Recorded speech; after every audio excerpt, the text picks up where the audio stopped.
欢迎翻开墨色星图。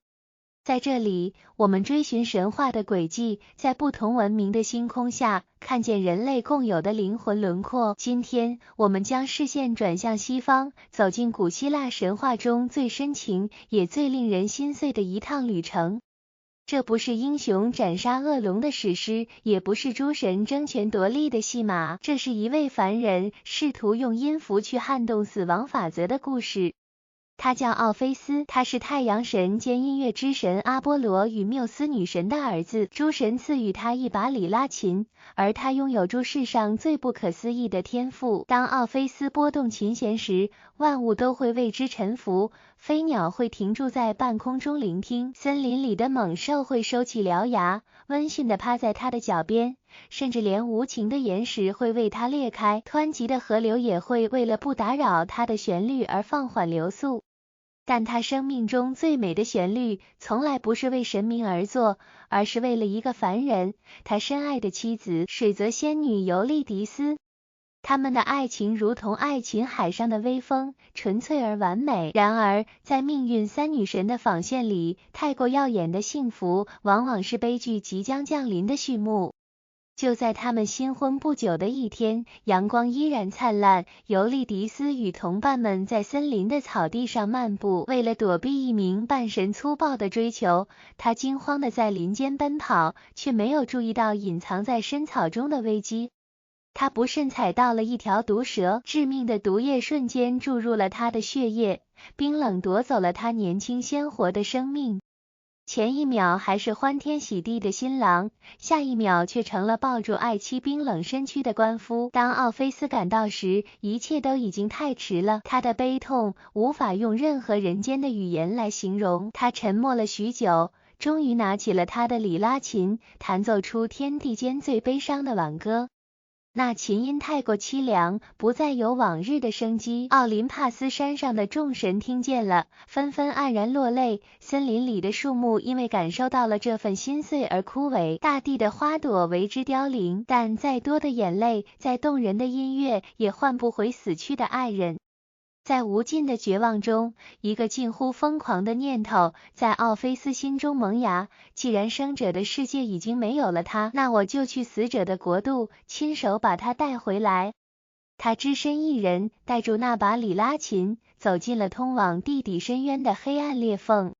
冥界是冷酷无情的冥王黑帝斯的领地，这是一个绝对的单向通道，生者无法进入，死者无法逃离。奥菲斯沿住崎岖的道路向下走，阴冷的风刺痛他的双眼，无数苍白的亡魂在他身边徘徊哀嚎。阻挡在他面前的第一关是无边无际的冥河，以及冷酷的渡船人卡戎。卡戎的规矩是铁律，不渡活人，只渡拥有陪葬金币的死者。但当奥菲斯站在岸边，指尖流淌出哀伤的琴音时，卡戎那颗千年冰冷的心竟被融化了。他一言不发地撑起长篙，破例将这个活生生的男人渡过了冥河。过了河，看守地狱大门的是令人胆寒的三头犬科尔百洛斯。这只狂暴的野兽在听到琴声后，竟然收起了滴住毒涎的獠牙，三颗头颅温驯地垂下，闭上眼睛，任由奥菲斯走进那扇永不开启的死亡之门。奥菲斯一路弹奏，走过了刑罚之地，他的音乐让冥界出现了开天辟地以来的奇迹。被诅咒永远推石头的薛西弗斯竟停下了脚步，靠在巨石上喘息。永远在水中却喝不到水，吃不到果实的坦塔洛斯短暂的忘记了饥渴，甚至连最冷酷无情的复仇女神们脸上都首次滑落了泪水。终于，他穿越了重重阻碍，来到了冥界的最深处，站在了冥王黑帝斯与冥后波瑟芬妮的王座前。奥菲斯跪在冰冷的大理石地板上，拨动琴弦，唱出了他对尤利迪斯的渴望。他没有傲慢，只有无尽的卑微。他唱着生命的短暂，唱着爱情的永恒。他对冥王说，伟大的黑帝斯啊，我们所有生者最终都将归属于您。来到这片寂静的国土，我不是来挑战死亡的法则，也不敢要求永生，我只求您将它借给我短短的几年。当他走完凡人应有的岁月，寿终正寝之时，他依然会回到您的国度，成为您永远的子民。他更看向了冥后波瑟芬妮，唱起了当年黑帝斯是如何因为深爱住他而将他带回冥界的故事。如果您们也曾体会过爱情的烈火，请怜悯我这颗破碎的心。这首曲子感动了原本铁石心肠的黑帝斯，更深深打动了波瑟芬妮。黑帝斯叹了一口气，破例答应了这个凡人的请求。尤利迪斯的灵魂被召唤了过来，她不再是生前那般鲜活明媚，而是化作了一抹透明的幽灵，带着幽冥特有的冰冷与缥缈，静静地站在奥菲斯的身后。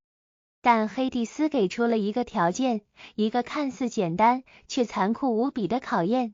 你可以带走他，他会跟在你的身后，但在你们完全走出冥界，回到阳光之下以前，你绝对不可以回头看他一眼，否则他将永远属于冥界，再也没有第二次机会。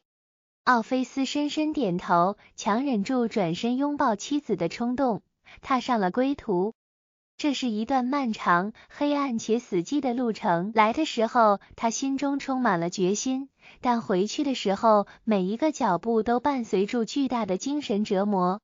他听不到身后的脚步声，因为尤利迪斯现在只是一个透明的幽灵，死魂是没有重量的。他也听不到他的呼吸声，感受不到他的体温。在绝对的黑暗中，恐惧与怀疑像是有毒的藤蔓，开始在他心中疯狂生长。黑帝斯是不是骗了我？这会不会是诸神残酷的恶作剧？他真的在我身后吗？还是我一直只是对住空气在前进？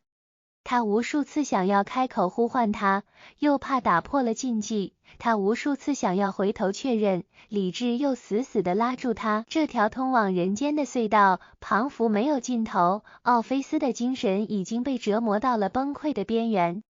终于，在经历了仿佛几个世纪的煎熬后，前方的洞口透出了微弱的光芒，那是阳界的出口。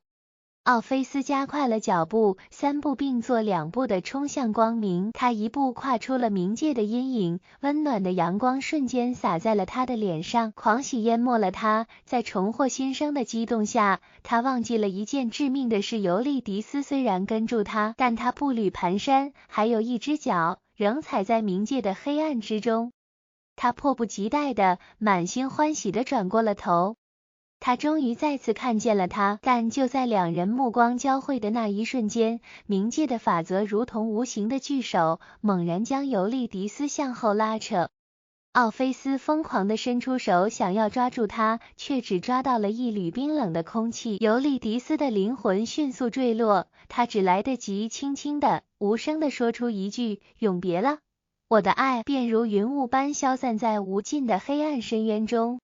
这一次，大门轰然关闭，没有渡船人，没有任何奇迹，这是永远的诀别。奥菲斯再次回到冥河边，呆坐了7天7夜，但无论他如何哀求，冥界的大门再也没有为他打开，他最终只能带住破碎的心回到人间，在无尽的流浪与悲歌中度过余生。后人总是在问奥菲斯究竟败给了什么？有人说他败给了对神的不信任，但或许他只是败给了太过深沉的爱。在黑暗与未知的恐惧面前，急切的想要回头确认爱人是否安好，这难道不是人类最本能也最脆弱的展现吗？艺术与深情或许能短暂的跨越生死的界限，但人性的弱点却往往让我们与奇迹擦身而过。那惊鸿一瞥的致命回眸，成为了西方文化中关于爱与失去最心碎的隐喻。这里是墨色星图，我们在星空下为每一段灵魂的故事驻足，我们下期见。